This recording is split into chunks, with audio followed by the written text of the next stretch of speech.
Ikut acara pemberkahan akhir tahun untuk 2025.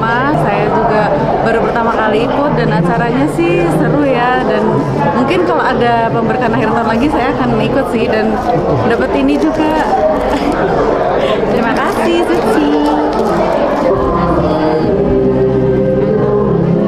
Yang paling terkesan itu adalah kata-katanya Master Cheng Yen, terus kita dikasih tahu juga tentang ada donasi bencana, terus ada ya banyaklah tentang bakti amal, tentang yayasan, harus melakukan kebaikan dan lain-lain gitu sih. Akan saya amalkan ke kehidupan sehari-hari gitu. Yang paling terkesan adalah dari makna cinta kasih menurut Bangsa Johnson, karena cinta kasih itu yang kita berikan kepada orang lain tetap akan kembali kepada diri kita kembali.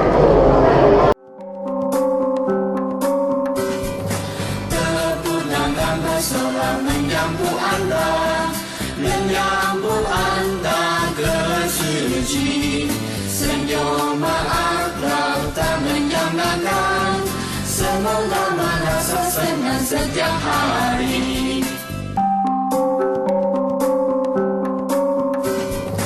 Tepuk tangan bersorak menyambut anda ke suci, senyum akrab tak menyamakan, semoga merasa senang. Tangan atas kehadiran Bapak Ibu Sesiun Secie, baik dari donatur, tamu undangan, dan relawan Yayasan Buddha Ceci Indonesia pada hari ini dalam acara pemberkahan akhir tahun 2025. Semoga tahun baru membawa berkah dan kebahagiaan bagi kita semua dan bagi dunia. Tahun ini merupakan momen yang sangat istimewa karena Ceci Internasional telah memasuki usia ke-60 tahun dan Ceci Indonesia 33 tahun. Berawal dari satu niat tulus Master Cheng Yen yang terus berlanjut hingga saat ini, Ceci hadir di 68 negara serta telah menjangkau lebih dari 136 negara melalui misi kemanusiaan.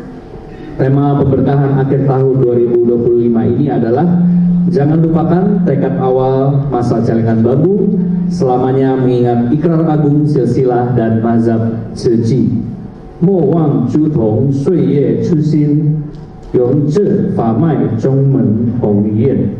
Semoga tema ini mengingatkan kita untuk selalu memelihara tekad awal, menebar cinta kasih, dan melanjutkan kebajikan Ceci di dunia.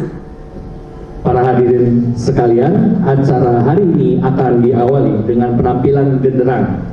Pemukulan satu genderang yang disusul oleh genderang lainnya melambangkan bahwa kebajikan tidak dapat dikerjakan seorang diri. Karena gema kebaikan baru akan terdengar ketika banyak orang bersama-sama menggarap ladang berkah. Dengan kebersamaan itulah cinta kasih dapat tersebar luas ke seluruh dunia.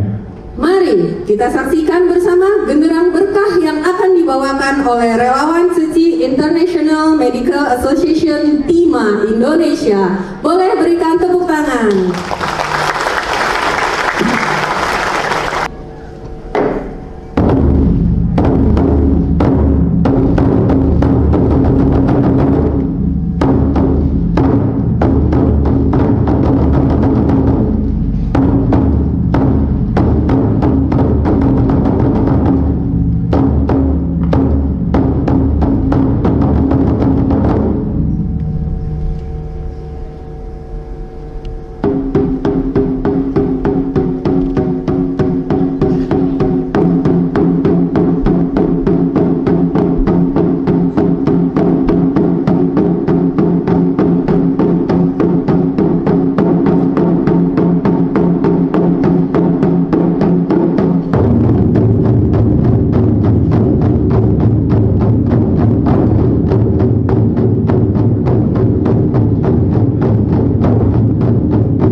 perjalanan Cici dalam menyebarkan cinta kasih tidak terlepas dari para donatur, relawan, serta berbagai pihak yang telah mendukung dan membantu untuk berkontribusi dalam melakukan kebajikan.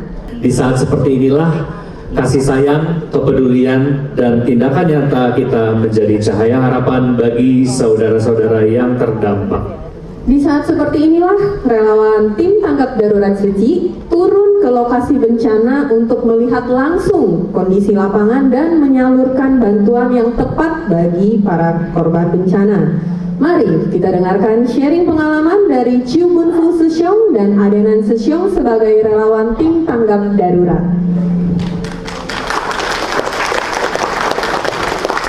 Semua, apa kabarnya hari ini?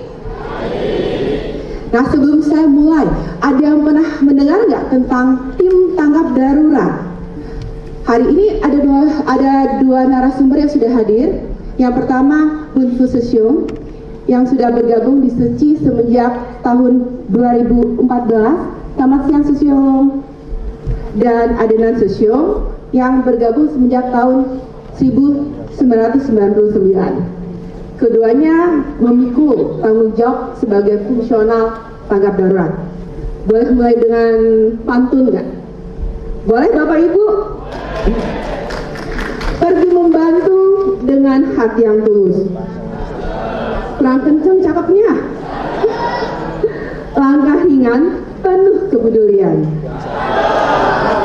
Mari kita simak kisah yang menyentuh tentang dedikasi dan nilai kemanusiaan.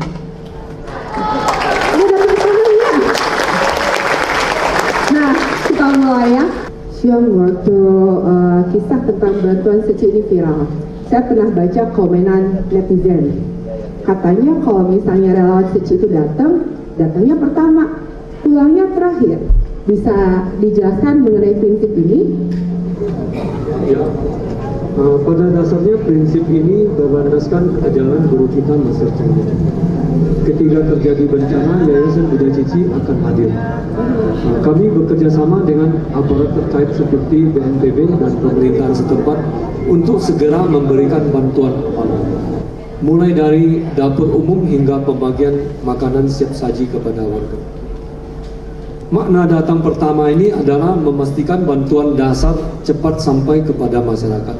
Sedangkan pulang terakhir ini berarti Cici tidak hanya datang memberikan bantuan di pengungsian, foto-foto, dokumentasi, lalu pergi dan pulang begitu saja. Cici tidak begini. Cici memiliki SOP yang dijalankan dengan cinta kasih, mendampingi warga awal hingga tuntas permasalahannya. Ada lagi viral juga tentang bedah rumah. Bisa dijelaskan keterlibatan tim tanggap darurat dalam program bedah rumah atau bedah kampung? Ya, di sini Yayasan Buddha Cici turut mendukung program pemerintah dalam mewujudkan 3 juta rumah. Melalui dukungan ini, jangkauan kontribusi Cici semakin luas, sehingga semakin banyak keluarga dapat merasakan manfaatnya. Hingga kini, ribuan rumah telah dibangun di berbagai wilayah di Indonesia. Program bedah rumah ini sebenarnya sudah lama dilakukan oleh Yayasan Buddha Cici Indonesia.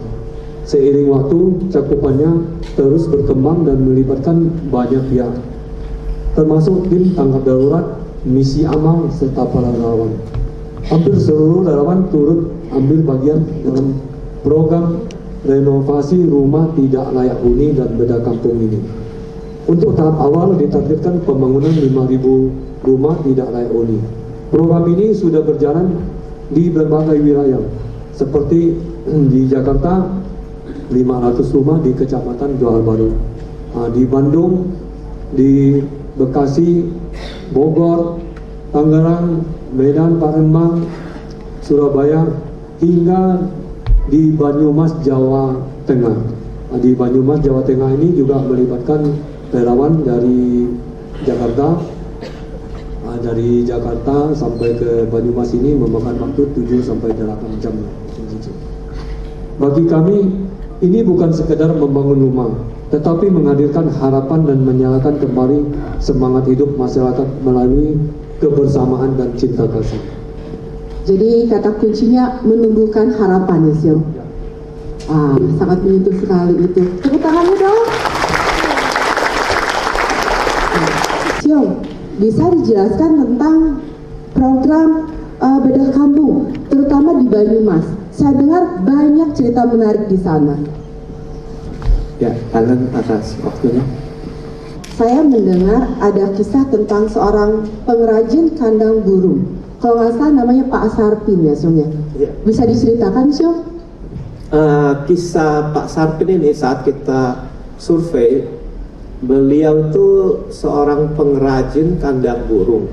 Ya, jadi rumahnya itu lantainya masih tanah, dindingnya juga sudah bolong-bolong, atapnya itu bocor. Dan ternyata beliau nyatakan bahwa dia sejak kecil tinggal di rumah itu. Jadi dari dia kecil hingga dia sekarang sudah usia senja, ternyata dia tidak pernah tinggal di rumah yang layak. Nah, saat ketemu Yayasan Buddha Tzu yang akan merenovasi rumahnya, dia tuh betul-betul suatu mukjizat ya.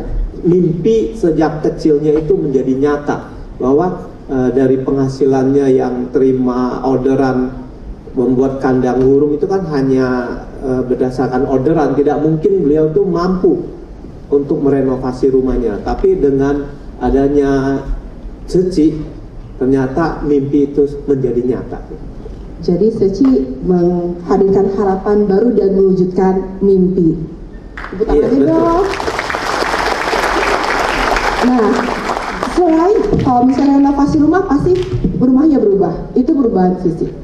Tapi perubahan apalagi yang Tzu melihat mungkin di keluarga, di lingkungan, atau emosional keluarga?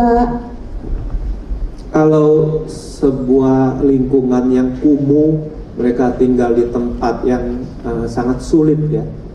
Mereka sebelumnya itu warganya tinggal sangat prasejahtera. Tapi kalau rumahnya udah direnovasi, dia bisa tinggal dengan nyaman, tidak lagi memikirkan, jadi hanya fokus mencari nafkah ya, tidak perlu pikir memperbaiki rumahnya sudah tidak bocor. Anak-anaknya bisa sekolah dengan tenang karena penerangannya bagus, tinggal di rumah yang sehat, menjadikan keluarganya sangat sejahtera dan tingkat pendidikan anak pun bisa lebih tinggi ya, membuat mereka betul-betul bisa lebih baik kehidupan kedepannya. Dan yang lebih penting itu ada makna sejati keluarga yang dulunya tangannya kita menghadap ke atas, telapak tangannya, sekarang menjadi membantu orang. Yaitu contohnya ada keluarga yang rumah setelah direnovasi, dia itu meminjamkan rumahnya itu untuk keluarga yang sedang berduka. Nah, itu jadi contoh nyata bahwa apa yang Tzu berikan, dia menular cinta kasih itu di masyarakat itu. Jadi perubahannya itu dari tangan di bawah, tangan ke atas. Sangat inspiratif sekali, Siom. Tepuk tangannya dong. Sebenarnya setiap tugas di tim tanggap darurat selalu meninggalkan kesannya karena kita yang terjun sendiri dan melakukannya sendiri. Namun yang paling berkesan di hati saya adalah saat pembagian beras di masa COVID-19 waktu itu, ketika semuanya serba terbatas karena lockdown, tidak bisa keluar rumah, tidak bisa kerja. Relawan Tzu mengantarkan beras kepada seorang nenek. Saat membantu membuka tempat berasnya, ternyata sudah kosong. Saya langsung berpikir, bagaimana kalau hari itu kami tidak datang, entah bagaimana beliau bisa bertahan. Dari pengalaman itu saya semakin memahami ajaran dari guru kita Master Cheng Yen. Beras yang kita bagikan itu akan habis pada waktu dan masanya, tetapi cinta kasih yang terkandung di dalamnya itu akan diingat dan dikenang sepanjang masa. Karena terima kasih. Ada yang silakan. Untuk saya pengalaman paling berkesan di Banyumas itu saat survei rumah Bapak Nasrullah ya. Nah, ini Bapak Nasrullah rumahnya kita bisa lihat kondisinya, lantainya tanah, kemudian dindingnya sudah rapuh ya, atapnya bocor. dan perabot rumah tangganya itu betul-betul tidak ada yang layak ya di dalam rumah ini. Tapi di rumah yang tidak layak ini pun dia harus menampung saudaranya yang rumahnya di sebelah. Rumah yang sebelah itu punya Pak Marsiman itu lebih parah lagi, karena rumahnya sudah roboh, sudah rata dengan tanah, bahkan tumbuh pohon dan menjadi kebun. Kita bisa bayangkan dia sudah sama sekali tidak ada harapan itu. Nah, Ceci hadir itu memberi dia harapan lagi. Jadi tadinya dia tidak mungkin lagi bisa tinggal di rumah yang layak, tapi begitu kita datang, sekarang mereka kakak beradik ini sudah punya rumah yang baru. Jadi Ceci memberikan harapan yang tadinya dia sudah tidak ada harapan lagi, merasa kehilangan segalanya. Dari kisah-kisah sisium berdua tadi, satu yang saya tangkap, cinta kasih itu selalu meninggalkan jejak yang mendalam. Terima kasih untuk Mr. Susyong dan Adenan Susyong atas sharing yang sangat menarik dan inspiratif. Semoga kisah hari ini bisa menggerakkan lebih banyak hati untuk menebar cinta kasih bersama Ceci. Dengan ini kami akhiri talk show ini. Kangen Bapak dan Ibu sekalian. Kali dihadapkan dengan tantangan dan kesempatan. Ketika hidup berjalan tidak sesuai dengan apa yang kita harapkan, kita akan merasakan kekecewaan. Namun, di tengah kekecewaan, tidak menutup kemungkinan ada harapan dan peluang baru yang muncul untuk mengarahkan kita ke jalan yang lebih baik. Benar sekali, sama seperti narasumber kita selanjutnya, yaitu seorang perawat dari Ceci Hospital yang ingin berbagi pengalaman hidupnya kepada kita semua. Mari kita sambut Kurnia Rahmanita Ceci. Selamat sore, sepo, sisung Ceci semuanya. Perkenalkan, nama saya Kurnia Rahmanita. Saya sekarang bekerja sebagai perawat di Ceci Hospital. Pertama, saya ingin mengucapkan terima kasih atas kesempatan yang telah diberikan kepada saya. Pada hari ini saya akan membagikan atau men-sharingkan perjalanan hidup saya sebelum dan setelah berkenalan dengan Ceci. Saat itu pada tahun 2014, saat usia saya 15 tahun, saat saya duduk di bangku kelas 2 SMA, perusahaan tempat papa saya bekerja itu bangkrut, di mana perusahaan tersebut merupakan satu-satunya sumber mata pencarian keluarga. Saat itu ibu saya hanya seorang ibu rumah tangga dan saya adalah anak kedua dari 3 bersaudari. Kakak perempuan saya pada saat itu sedang berkuliah semester 6 jurusan keperawatan dan adik saya saat itu duduk di bangku SMP kelas 3. Kondisi tersebut membuat papa saya, ibu saya itu berpikir gimana caranya supaya kami bertiga tetap bisa melanjutkan pendidikan tinggi. Singkat cerita, saat saya kelas SMA kelas 3, itu saya bilang sama papa sama mama saya bilang, "Pak, Rama mau lanjut kuliah ya Pak?" Saya bilang gitu. Sekarang juga Rahma sebenarnya sudah daftar sendiri di SBMPTN di Universitas Sriwijaya Palembang. Saat itu saya udah langsung daftar tanpa bilang duluan. Saya daftar di bagian jurusan arsitek. Ya, sebetulnya saya cita-citanya adalah seorang arsitek. Namun hari ini saya menggunakan seragam perawat. Saat itu papa saya bilang, kalau kamu mau lanjut kuliah, lebih baik kita selesaikan kuliah kakak kamu dulu, karena kakak kamu kan tinggal 1 semester lagi. Sayang nanti kalau misalkan dia akan nggak lulus gitu, karena papa saya bilang kayaknya berat gitu kalau misalkan langsung mau mengkuliahkan saya dan kakak saya. Jadi saat itu saya memang ada marah gitu ya, terus kecewa dengan keadaan yang saat itu. Namun saya nggak bisa bicara kalau saya marah gitu. Saya hanya pendam sendiri karena saya memang merasakan dan saya juga tahu kondisi keluarga saya saat itu gitu. Jadi singkat cerita, ada suatu hari ada telepon saya berdering gitu ya. kayak cerita apa nih telepon berdering gitu ya. Jadi ada kakak sepupu saya dari Jakarta telepon saya pagi-pagi. Sebelumnya saya belum pernah ketemu sama kakak sepupu saya ini. Saya juga nggak pernah cerita kalau saya lagi cari cara gimana caranya saya bisa lanjut pendidikan tanpa harus papa saya, mama saya mikirin biaya gitu ya. Jadi kakak sepupu saya ini seorang perawat juga. Dia tawarin ke saya, kamu mau nggak kuliah di Jakarta? Ada beasiswa, dia bilang gitu. Mau. Saya nggak pikir kuliah apa ya kak, arsitek nggak ya kak? Enggak. Saya bilang iya saya mau.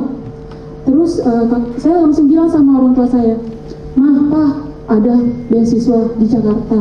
Boleh nggak saya berangkat?" Saya bilang gitu. Saya aslinya dari Palembang. Terus papa saya bilang, "Boleh, silakan," katanya gitu. "Tapi kamu pastiin ada biaya hidup juga," katanya gitu. Terus saya bingung, oh gimana ya kalau hanya ada biaya kuliah tapi nggak ada biaya hidup.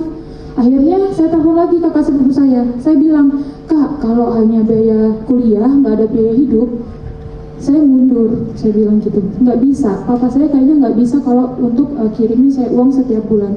Terus dia bilang lagi gini, "Ada biaya hidup," katanya gitu, "nanti kita bisa ajuin untuk biaya hidup," gitu. Terus saya bilang, "Oke, saya berangkat." Jadi ada kesempatan yang tidak saya lewatkan saat itu, walaupun itu bukan suatu keinginan saya, suatu cita-cita saya menjadi seorang arsitek. Namun saat itu saya pikir gini, oh saya bisa kuliah di Jakarta, jurusannya arsitek, ada biaya hidup dan ada biaya kuliah. Saat itu saya pikirnya seperti itu, Suku. Terus nggak lama, saya ingat sekali Juni 2015 itu saya pertama kali datang ke Jakarta dan saya langsung datang ke Yayasan Buddha Suci. Saya langsung mampir ke sini. Saat itu juga saya langsung dilakukan interview. Di interview saya ingat banget yang interview saya itu Susung Suryadi. Dia bilang gini, "Rahma," katanya, "kamu mau ngambil jurusan apa? Ada 3 katanya gitu. Perawat, bidan, gizi." Waduh, saya bilang, apa? Saya nggak ada kepikiran sama sekali kalau saya mau kuliah di bagian kesehatan. Saya selama ini saya bawa mempersiapkan diri saya ingin menjadi seorang arsitek gitu ya. Jadi sampai sini saya dihadapkan 3 pilihan dan hari itu saya harus menjawab. Karena pengumumannya sore harinya, pengumuman kelulusan beasiswa itu di sore harinya. Lalu saya karena kakak perempuan saya seorang perawat, kakak sepupu saya juga seorang perawat, saya harus langsung memutuskan, oke, saya ambil keperawatan. "Yakin ya?" katanya gitu. "Iya, yakin. Kamu nanti kuliah, udah nanti kamu tinggal cari kampus, kamu nanti nanti kita biayain, sama ada biaya hidup juga per bulan nanti kita kirim." Oke, saya deal. Saya nggak telepon orang tua saya untuk ambil keputusan, itu murni keputusan saya sendiri hari itu juga saat saya sampai di Jakarta. Setelah saya pilih 3 jurusan, saya sudah deal dengan diri saya sendiri. Saya infokan ke papa saya akhirnya pilih perawat ya Pak, saya bilang gitu, sama seperti kakak. "Ya nanti kamu harus tanggung jawab atas keputusan yang kamu sudah ambil hari itu," kakak saya bilang gitu. Lalu ada kata perenungan Master Cheng Yen yang selalu saya ingat bahwa bersyukur atas masa lalu, menaruh harapan pada masa depan, dan menggenggam kebaikan di masa kini. Itu kata-kata perenungan Master Cheng Yen yang selalu saya ingat. Ini ada beberapa foto saat saya mengikuti Searching Camp, dan sampai saat ini saya masih berhubungan baik dengan teman-teman saya yang ada di foto ini. Saya berpikir bahwa saat itu saya bersyukur saya tidak usah lagi minta uang ke papa saya, membebani mereka dengan pikiran kalau oh ini saya punya anak tapi anak saya nggak bisa saya kuliahin. Nah, saya nggak mau orang tua saya itu berpikir seperti itu. Jadi saya senantiasa juga mengingat kata perenungan Master Cheng Yen bahwa ada 2 hal yang tidak bisa kita tunda di dunia ini. Yang pertama, berbakti kepada orang tua, yang kedua berbuat kebajikan. Ini adalah foto kedua orang tua saya.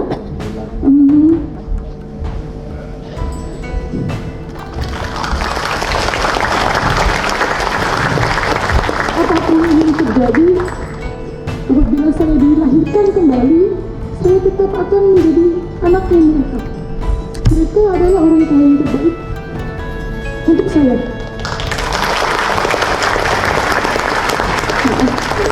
2012 1 Maret itu saya pertama kali bergabung dengan Suci Hospital tempat saya bekerja saat ini. Saya juga bersyukur bahwa dengan adanya beasiswa yang saya terima, saya tidak perlu lagi mencari tempat pekerjaan seperti teman-teman saya yang lain. Jadi saya punya wadah untuk saya bisa langsung bekerja dan saya bisa langsung ada penghasilan seperti itu. Saya percaya dengan jaringan yang kecil ini, dengan dana yang kecil, kita masukin koin-koin, itu bisa menjadi berkat untuk orang lain juga yang bisa supaya kehidupannya juga bisa berubah gitu. Perjalanan hidup ini mengajarkan saya setiap kesempatan ada amanah yang perlu saya jaga dan perlu saya bagikan. Dengan hati yang penuh syukur, saya ingin terus melangkah, memberikan manfaat, menyalakan harapan baru melalui tindakan sekecil apapun itu. Semoga langkah sederhana ini dapat menjadi cahaya bagi diri saya sendiri dan bagi kita semua. Amin.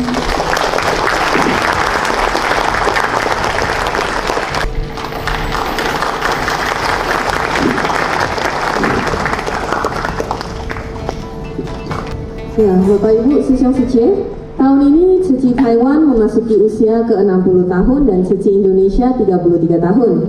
Mari kita mengingat kembali akan tekad awal kita saat pertama kali masuk ke Ceci dan meneguhkan ikrar kita untuk terus melangkah menebar kebajikan melalui lagu Mowang yang artinya jangan lupakan.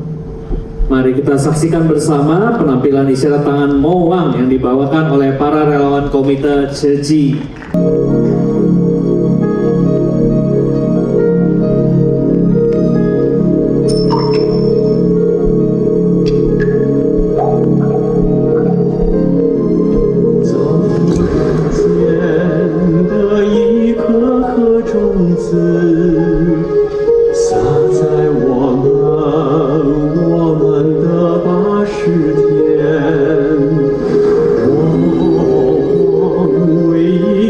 是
sangat spesial. Terdapat logo 60 tahun suci, juga ada bagian dari sutra dan kata perenungan.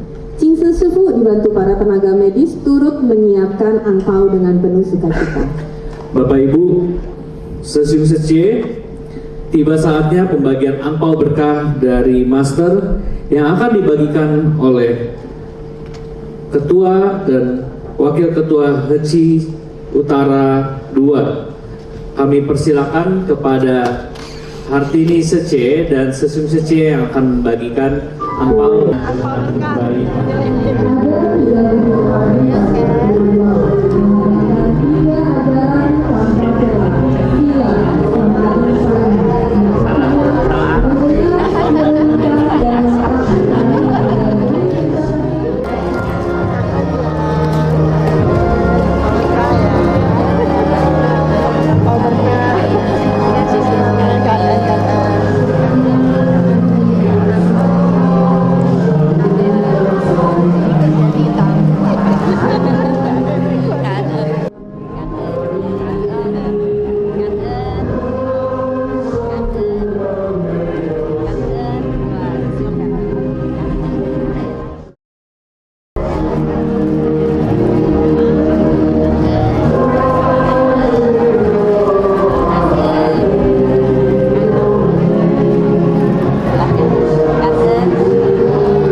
Ibu semuanya ya, para hadirin ya.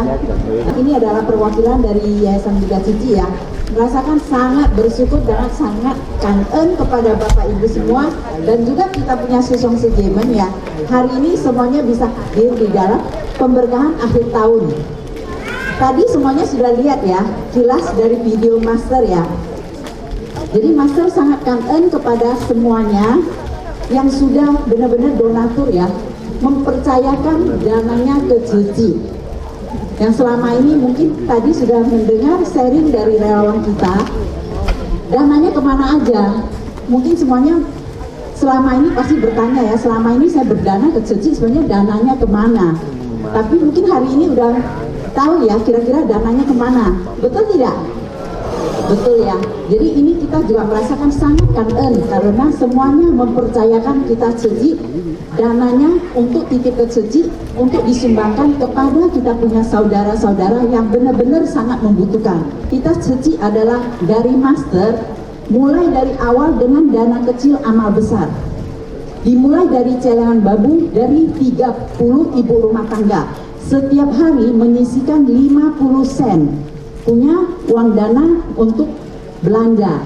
Jadi disinilah kita merasakan, mungkin dari Bapak Ibu juga, kalau ini saya lihat banyak sekali yang anaknya masih kecil ya, bisa mengajak anak-anak mulai dari kecil. Mereka bisa mengambil celengan bambu dengan setiap hari mereka pagi kalau berdoa, mereka bisa menyisihkan mereka punya dana jajan dari orang tua, mungkin 500 rupiah atau 1000 rupiah. Kita mengajak anak-anak mulai dari awal, mereka juga belajar untuk berbuat kebajikan. Seperti yang Master bilang, ada 2 hal yang tidak dapat ditunda, yaitu berbakti kepada orang tua dan berbuat kebajikan. Apalagi kita tahu ya, kondisi saat ini ya, hidup ini tidak kekal. Jadi kita harus pergunakan sebaik mungkin, tubuh kita lagi sehat, lagi kondisi kita baik, kita banyak berbuat kebajikan. Karena kebajikan yang kita buat adalah berkah untuk kita sendiri ya, Sesung Secimen ya, dan Bapak Ibu semuanya ya. Tidak mungkin untuk orang lain. Apapun yang Bapak Ibu tanam, akhirnya yang memetik juga Bapak Ibu sendiri. Betul nggak kira-kira? Iya, dari video Master ya, semuanya mendapatkan angpau. Angpau ini adalah titipan dari Master. Jadi disinilah Master selalu mengingatkan kita, dengan dana kecil setiap hari kita dapat titik-titik cinta kasih yang kita kumpulkan, kita dapat memberikan kepada yang lain, itu adalah berkah kita. Walaupun kita memiliki berkah, kita juga harus tetap menciptakan berkah kembali. Di sini selalu diingatkan oleh guru kita, Mas Chen Yen ya. Jadi mungkin dari Bapak Ibu atau kita punya saudara semuanya, kalau ada yang mau ikut terjun bersama kami, seperti ada survei rumah atau kita ada kunjungan kasih, melihat kondisi-kondisi saudara kita, boleh ikut. Semuanya boleh ikut menjadi relawan ya. Mungkin bisa daftar juga, kita sama-sama terjun ke masyarakat, benar-benar kita dapat melihat. Jadi bukan hanya mendengar atau kita melihat lewat Dai TV, tapi kita sendiri juga bisa merasakan terjun ke dalam masyarakat ini. Jadi disinilah Puspa merasakan sangat kangen kepada Master, selalu mengingatkan kita bahwa selagi hidup, kondisi kita lagi baik, kita lagi sehat, genggam kesempatan yang ada untuk berbuat kebajikan dan berbaktilah kepada orang tua kita semuanya. Sebelum penutupan ini, Puspa suhu semuanya ya, semoga semuanya selalu sehat, penuh berkah, dan juga selalu sukacita di dalam Dharma ya. Kangen. Kangen kepada Puspawati Sece atas pesan cinta kasihnya. Bapak Ibu Sesung Sece, marilah kita dengan tulus memanjatkan doa. Semoga dunia jauh dari bencana, kita berdoa menurut ajaran agama masing-masing.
Saya Anthony Chen.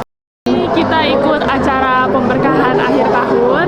Kesannya ikut acara ini sangat menyenangkan ya, sangat seru dan banyak cerita inspiratif. Saya juga sangat tersentuh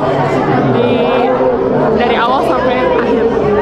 Mungkin tadi begitu melihat acara ini, kesan yang paling mendalam ada nggak sih?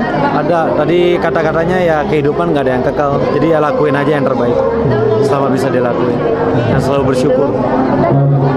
Ini prinsip hidup saya dari dulu ya. Sambil saya berbisnis itu berbakti sama orang tua, sama banyak bersumbangsi itu. Karena saya tahu kehidupan nggak kekal, makanya dua itu saya jalani terus menerus. Begitu. Setuju nggak? Setuju sekali suami saya. Dan cerita suster di hospital itu sih sangat menyentuh juga. Memang sangat menyentuh. Thank you very much.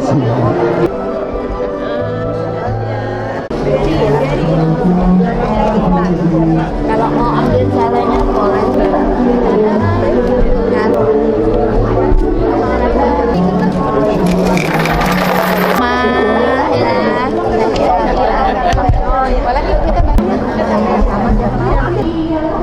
GBT